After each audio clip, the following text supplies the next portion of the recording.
Praise the lord. ఈరోజు దేవుని వాగ్దానము యిర్మీయా గ్రంథము 40వ అధ్యాయము 4వ వచనము. ఈ దినమున నేను నీ చేతుల సంకెళ్లను తీసి నిన్ను విడిపించుచున్నాను. దేవుడు ప్రతి సంకెళ్ళ నుంచి విడిపిస్తున్నానని వాగ్దానము చేస్తున్నాడు.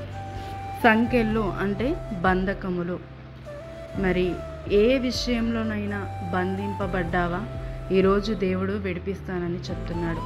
దేవుడు మాత్రమే ప్రతి బంధకంలో నుంచి విడిపించు దేవుడు. ఎలాంటి బంధకమైనా ఆయనకి అసాధ్యమంటూ ఉండదు.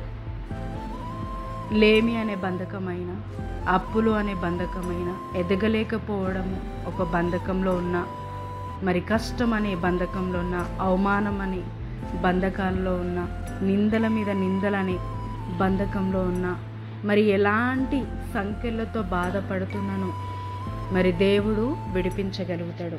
దేవుడు విడిపిస్తాను, ఈ దినమే విడిపిస్తానని వాగ్దానం చేస్తున్నాడు.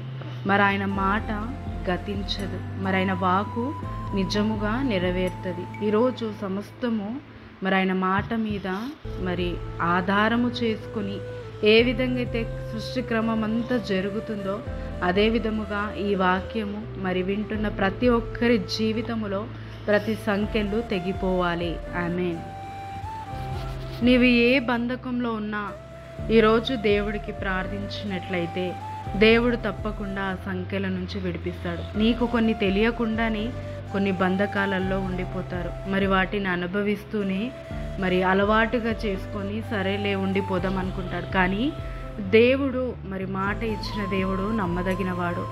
ఆయన వాకుతో ఈ దినమే విడిపిస్తానన్నాడు కనుక తప్పకుండా విడిపించి ప్రతి విషయంలో దేవుడు మిమ్మల్ని విడుదల చేస్తాడు. ఆయన కృప ద్వారా ఇంత గొప్ప వాగ్దానము మనందరి జీవితంలో నెరవేర్చబడి స్వతంత్రులుగా జీవించే కృపని దేవుడు మనకు అనుగ్రహించాడు. దేవుడి వాగ్దానాన్ని మీ అందరి జీవితంలో నెరవేర్చి మీ ప్రతి సంకల్లని తెంపి మీకు స్వేచ్ఛని దయచేయునుగాక. ఆమేన్. ప్రార్థించుకుందాం. తండ్రి, యేసుక్రీస్తు నామమున ప్రార్థిస్తున్నాము.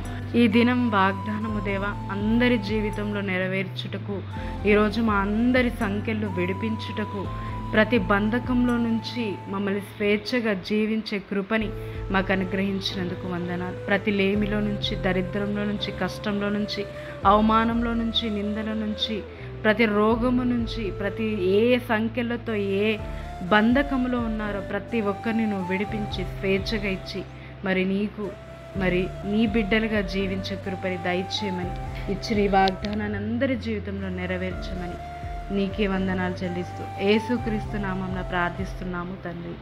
ఆమేన్.